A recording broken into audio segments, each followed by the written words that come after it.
Hey there, good peeps. Sammy here with another look at another indie game with you. This time we are looking at a game called Rusted Moss. This is a new Metroidvania available to download the demo on Steam right now. I will have a link in the description as to where you can find that.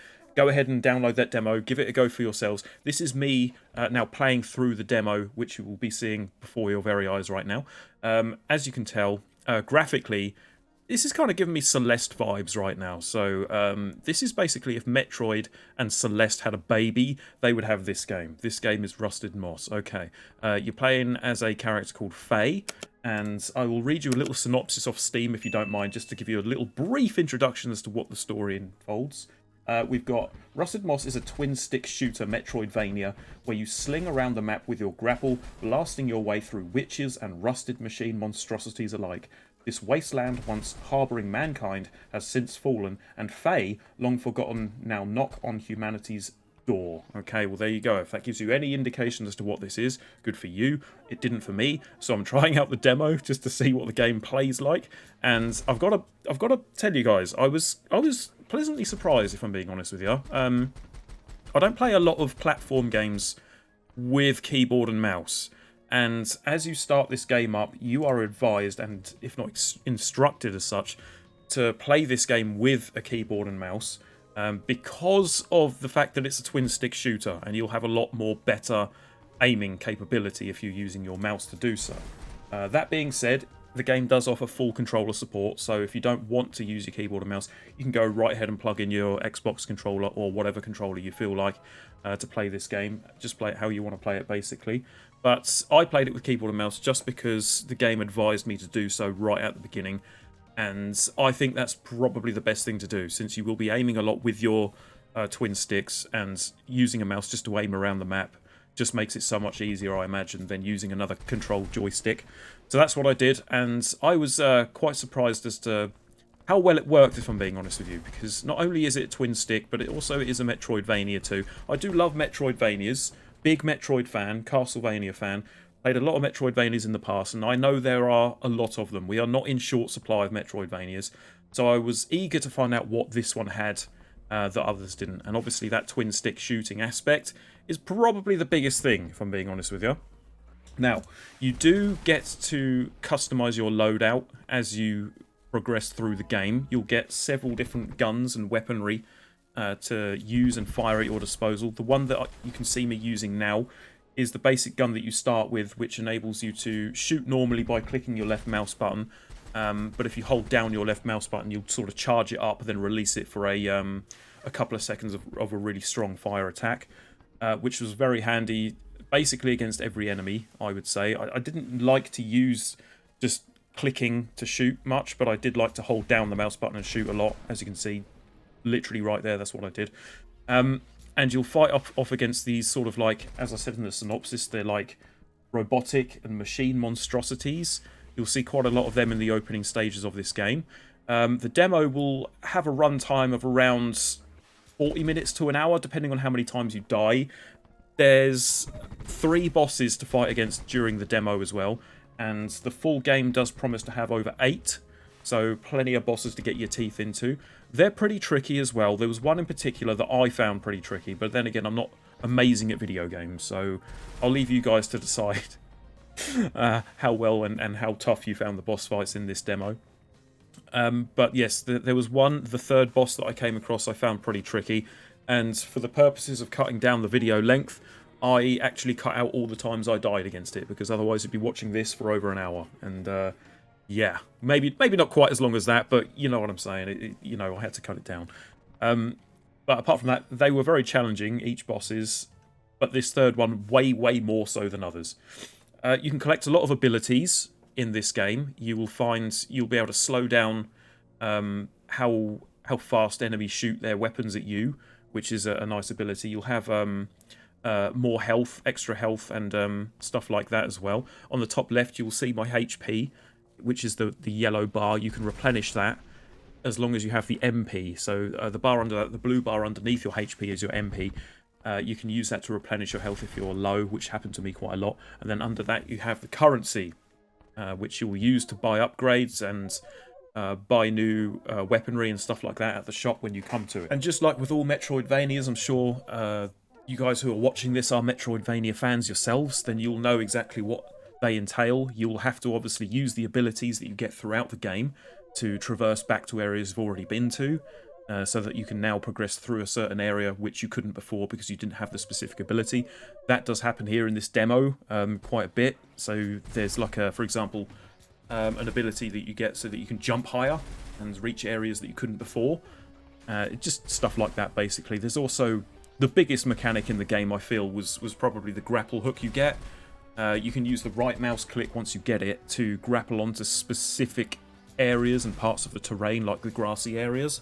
And once you do that, you then swing upwards, and then you have to sort of time your swings to swing and right click again to let go of your grapple hook to then latch onto some more terrain and stuff like that. But it's physics based, so it will take a bit of practice to get used to it. So you've got to use your weight and get that involved, and you time your swings and stuff. It's very physics based, so it does take a bit of practice. Took me a bit of practice. You'll probably see me suck and fail at it once I get it in this demo gameplay. So look forward to that, obviously. But you will be traversing around the world map, and which looks like kind of a browny grey sort of post-apocalyptic style going on, which is kind of good. But I do like to see variations in your backdrops and stuff throughout games. So I wonder what else you'll be able to see in the full game once that's finally released, which I believe is coming this year. So yeah, their planned release date for the full game of this is actually this year. So I look forward to seeing more of it and seeing what else that they can show us environment-wise. Like I said, link is in the description as to where you can download the demo, so check it out yourselves. There are lots of places in this game to explore as well. I found a hidden room which had like a hidden computer, and I couldn't really do much in there apart from read what it said, and I'm guessing you find a lot of them throughout the game, which uncovers like secrets of the world that you're sort of walking around, and also lore of the game. So I'm excited to see like how much you can uncover and stuff, and how many secrets there are in the game. I'm sure, as in loads of Metroidvanias, there's always lots of hidden rooms you miss, just because you have to keep going backwards and forwards to areas that you've been to before with new abilities going forward, and there's always rooms that you miss and stuff like that. So I do like to explore all the areas that you get before you in games like this. So I'm looking forward to seeing how much lore I can uncover in the full game going forward.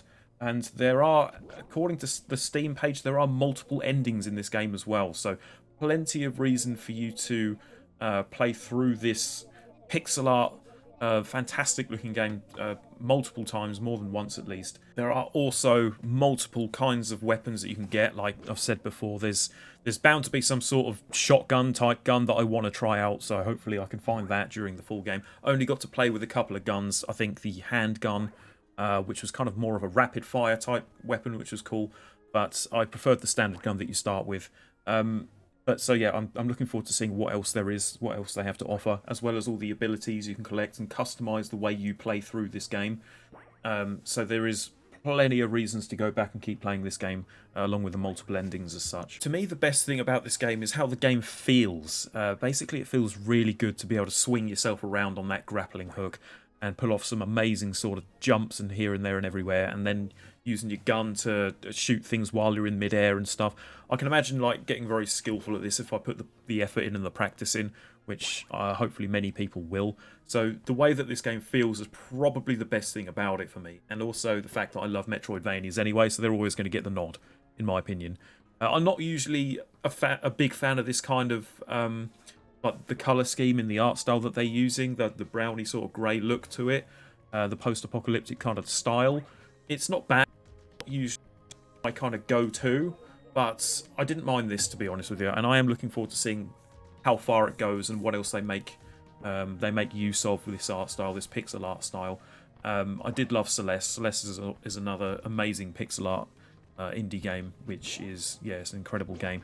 And this is kind of reminding me of that a little bit, so kind of probably the reason that this game pulled me into it was because of Celeste.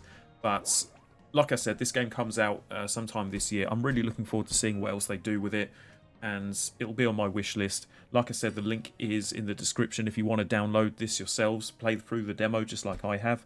Let me know what you guys think of this game in the comments. I'd love to hear what your thoughts are on the art style, on the way it plays, how it handles, how it feels, what the grapple hook is like, and if you're looking forward to its full release.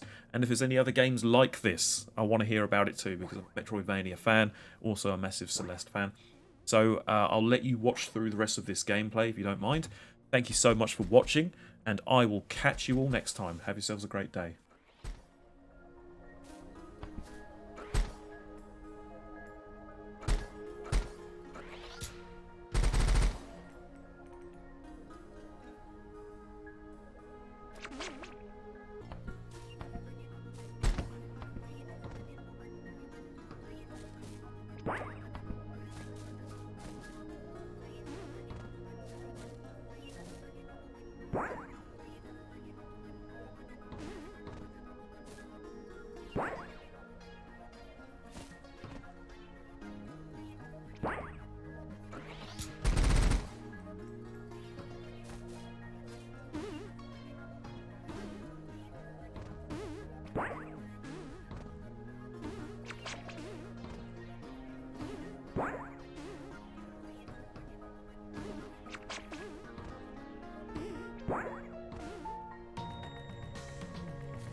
Hey good peeps, thanks so much for watching this video. Don't forget to leave a like and subscribe if you like what you see, and also catch me live on Twitch every Sunday, Tuesday and every other Friday, 8 PM UK time. I'll see you there. Back to the video.